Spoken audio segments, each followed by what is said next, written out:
C'est l'arrivée, C'est la gaga.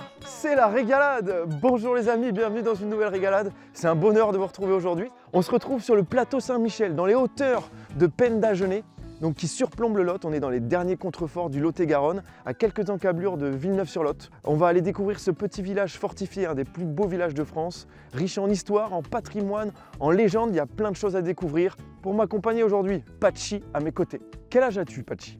Je viens de faire 95 ans, voilà. Patchi, t'es pas venu les mains vides? Mais non, je ne viens jamais les mains vides. Yann, 33 ans, petit-fils de Patchi, épicurien et épicurieux.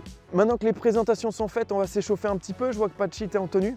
Oui, Petit vous allez faire échauffement. un peu de mouvement, hein, parce que vous avez l'air très rouillé. Respirez, soufflez. Et ben voilà, je pense que là, ça va mieux. Eh bien c'est parti les amis. Allez, let's go! En descendant la rue, tel des protoques qui montent, qui croquent la vie. À pleine dents, la crinière au vent. À pleine dents, la crinière au vent. Nous voilà partis pour notre petite balade. On va se faire une petite boucle sur le plateau de Saint-Michel qui s'étend vers l'est de Pennes-d'Agenais. Donc on longe ce plateau qui surplombe un petit peu les deux vallées. Le nom des vallées, vous vous rappelez? C'est la vallée de Boudouissou.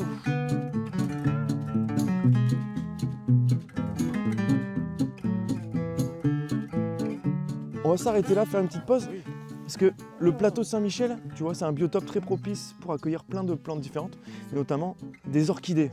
Orchidée qui vient du grec orchis et qui veut dire... Testicule. Ah oui, voilà.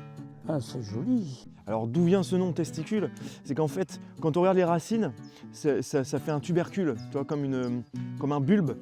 Et tu as le bulbe de l'année précédente et le bulbe de l'année en cours. Donc celui de l'année précédente qui rétrécit pendant que l'autre grossit. Donc vraiment, si on regardait les racines, ça ferait deux bulbes, quoi. Hein. D'où le nom orchis, testicule, n'est-ce pas? On continue? On a encore plein de choses à voir, les amis. Allez, c'est parti.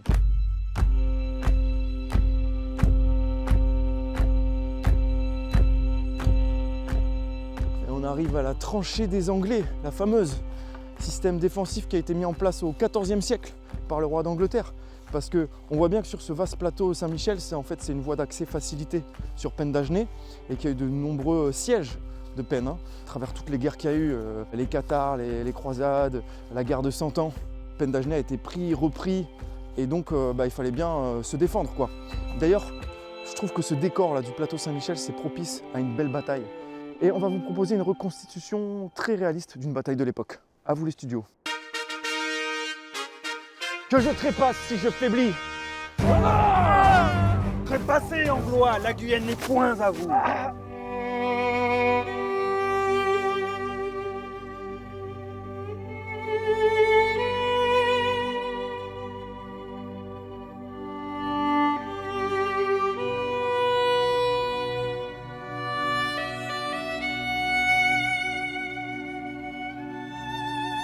On arrive en même temps que le soleil au village médiéval fortifié de Pennes-d'Agenais et on arrive par la porte de Fer-à-Cap.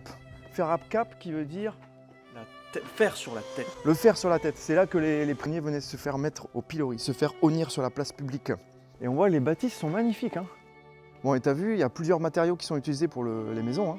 On voit de la pierre calcaire, de la brique de Toulouse et du bois qui sert à tenir un peu le tout. Donc, ce qui montre que le village a été détruit, reconstruit, redétruit, reconstruit. Il y a un peu de tout, c'est ce qui fait son charme finalement. Le temps et l'histoire est passé dessus, un peu comme sur nous, et surtout sur Patchi. Ce qui ne lui donne que plus de charme, n'est-ce pas?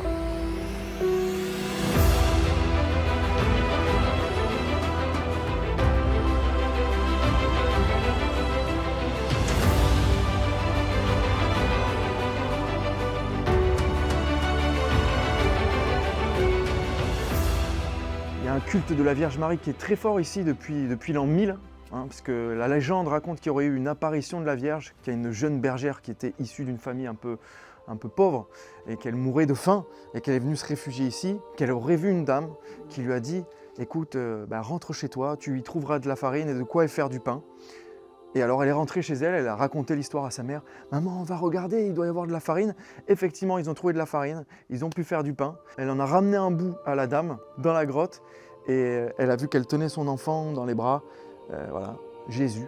Et elle a compris que c'était la Vierge Marie et depuis la légende raconte que ce serait la Vierge Marie qui est apparue ici. Et donc il y a un culte encore aujourd'hui, on le voit avec tous les mots qui sont coincés dans les aspérités de la roche, que c'est un culte qui perdure aujourd'hui.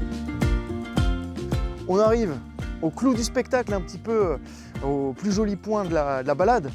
On va arriver aux ruines du château qui surplombent le sanctuaire, l'église Notre-Dame de Peyragudes, avec une vue absolument splendide au-dessus du Lot, au-dessus des deux vallées.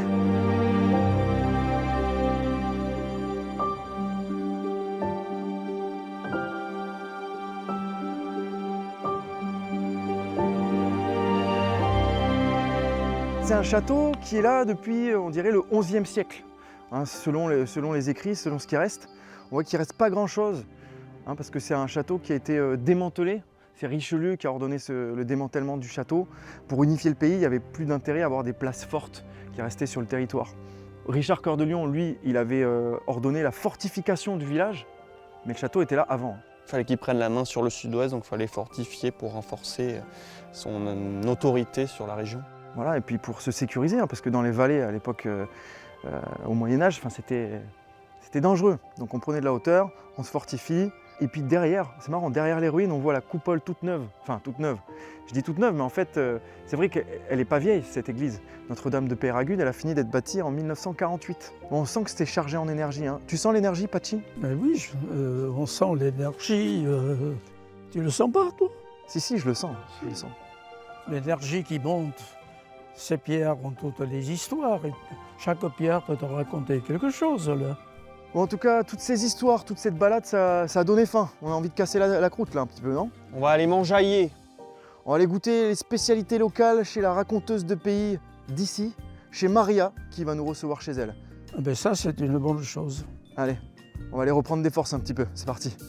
Nous y voilà. 1677, c'est une vieille bâtisse. Eh bonjour, Bonjour Maria. comment ça va? Eh bien ça va, on s'est bien baladé. Vous avez amené le soleil. Eh oui.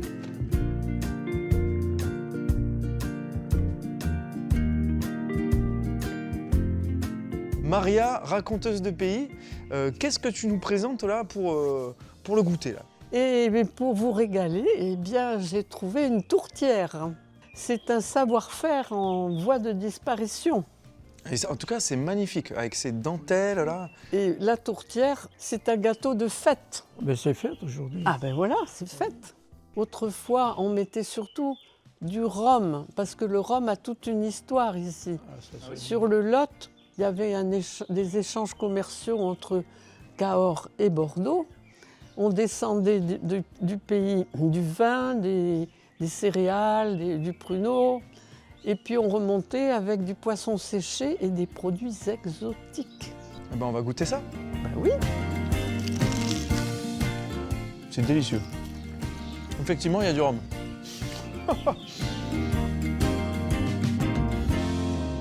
C'est la réré. C'est la gaga. C'est la régalade. Eh oui. Bon, on va finir cette délicieuse tourtière. On vous laisse comme d'habitude en chanson et avec la vue. Et je vous dis à tout bientôt pour de nouvelles régalades. À bientôt les amis. À bientôt, à peine d'ajeuner. Peine d'ajeuner, ça vaut la peine d'y aller. Notre-Dame de Peyragudes brille comme un phare sous le soleil du sud. Au-dessus du Lot, dans une petite grotte, la Vierge Marie est apparue à la bergère. Et nous, chez Maria, on mange de la tourtière. Ouais. Peine d'ajeuner, ça vaut la peine d'y aller. Notre-Dame de Peyragudes brille comme un phare sous le soleil du sud.